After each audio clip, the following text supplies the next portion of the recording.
గరీబోళ్ళనేమో ఇంట్లల్లో ఉండేటోళ్ళను గుంజుకొచ్చి బయటికి గుంజుకొచ్చి బుల్డోజర్తో నీళ్లు కొట్టి పారేస్తున్నారు.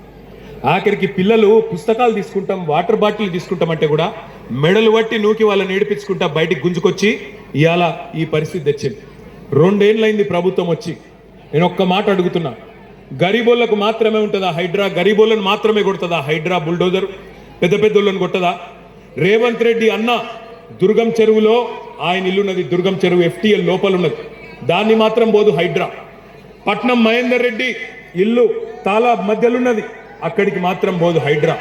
మంత్రులు పొంగులేటి శ్రీనివాసరెడ్డి, మంత్రులు వివేకు వాళ్ళ ఇల్లు చెరువులల్లుంటే అక్కడికి పోదు హైడ్రా.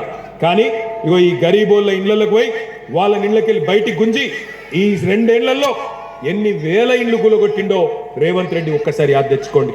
నేను ఇక్కడ ఎల్లారెడ్డి గూడలో ఉండే మా అన్నదమ్ములను మాడబిడ్డలను ఒకటే కోరుతున్నా, ఈ పోటీ ఆషామాషి పోటీ కాదు, ఇదేదో మామూలుగా ఆల్తు ఫాల్తు ఎలక్షన్ కాదు. ఈ ఎలక్షన్ లో పోటీ జరుగుతున్నది కారుకు బుల్డోజర్కు. రేపు మీ ఇంటికి కూడా బుల్డోజర్ రావద్దంటే మాగంటి సునీతమ్మ గెలవాలి, కేసీఆర్ గెలవాలి, BRS గెలవాలి. లేకపోతే రేపు మీ ఇంటికి బుల్డోజర్ వస్తే అడిగేటోడు ఉండడు, కాపాడేటోడు ఉండడు. రేపు మీ ఇంటికి బుల్డోజర్ వస్తే అడ్డుకునే దమ్మున్న నాయకులు ఉండాలి అంటే ఎల్లుండి 11 తారీఖు నాడు కారు గుర్తు మీద ఓటేయాలి. కేవలం బుల్డోజర్ కడ్డం వచ్చేది కారు మాత్రమే తప్ప ఇంకో పార్టీతోనో ఇంకో నాయకుడితోనో కాదు. దయచేసి ఆలోచన చేయండి. కేసీఆర్ గారు ఉన్నప్పుడు గరీబులకు సాయం చేసిండు. కేసీఆర్ కిట్ ఇచ్చిండు, బిడ్డ పుడితే ఆడబిడ్డ పుడితే 13,000 ఇచ్చిండు, మరి మగపిల్లోడు పుడితే 12,000 ఇచ్చిండు. ఇలా వస్తున్నదా కేసీఆర్ కిట్టు? బంద్ అయిందా లేదా? రేవంత్ రెడ్డి వచ్చినాక గట్టిగా చెప్పాలి, ఇంకెళ్ళి బంద్ అయిందా లేదా కేసీఆర్ కిట్టు? కేసీఆర్ కిట్ వస్తుందా? బంద్ అయిందా? రంజాన్ తోఫా వస్తుందా? రంజాన్ తోఫా వస్తుందా? బతుకమ్మ చీరలు వస్తున్నాయా? క్రిస్మస్ గిఫ్ట్ వస్తుందా?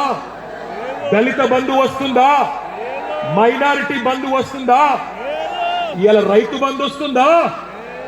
మరి ఇన్ని బంధు పెట్టి ఏం చేస్తావు రేవంత్ రెడ్డి అని అడుగుతున్నాను. ఇన్ని బంధు పెట్టినోడు రేపటి రోజున మీ జూబ్లీహిల్స్ అభివృద్ధి చేస్తా అంటే, జూబ్లీహిల్స్ ఏదో చేస్తా అంటే నమ్మి మోసపోదామా?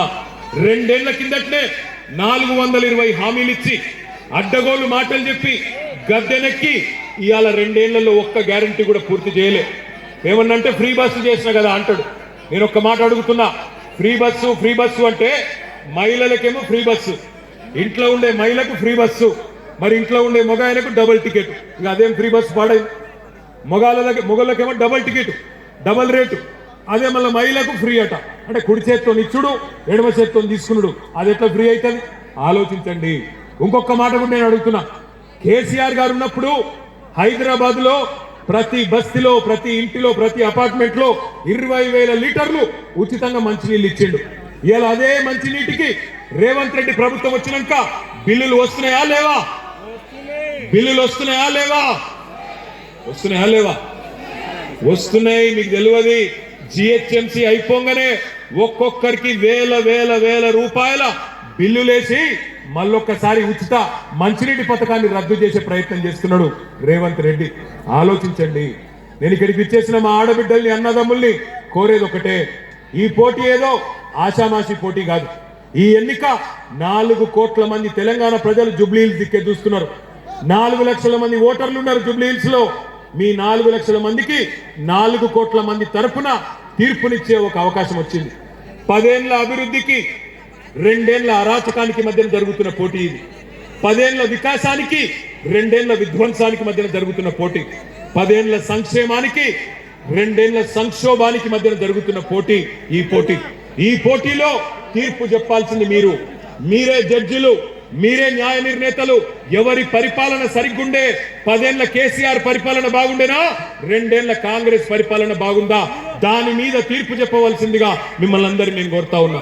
11 తారీఖు నాడు దయచేసి నేను మిమ్మల్ని కోరేది, మీరు హైదరాబాద్ లో మన వాళ్ళు ఓట్లకు తక్కువ వస్తారు, ఓట్లకు రారు. చదువుకున్న వాళ్ళు అయితే అసలుకే రారు. ఎందుకు అంటే ఏమైతుంది నా ఒక్కలో ఓటుకుని అనుకుంటారు. రేవంత్ రెడ్డి ఆలోచన చేస్తుండట, ఎట్లాగూ మర్యాదగా కొట్లాడితే, ఫెయిర్గా కొట్లాడితే, నిష్పక్షపాతంగా కొట్లాడితే అడ్రస్ లేకుండా ఓడిపోతామని అర్థమైపోయింది. దొంగ ఓట్లను నమ్ముకున్నాడు, దొంగ ఓట్లు వేయించే పనిలో ఉన్నాడు. అందుకే ఇక్కడికి వచ్చిన ఆడబిడ్డలను అన్నదమ్ములను నేను చేతులు జోడించి కోరుతా ఉన్నా, దయచేసి 11 తారీఖు నాడు ఓటింగ్కు రండి, పాల్గొనండి, మీ తీర్పు చెప్పండి. 10 ఏళ్ల కేసీఆర్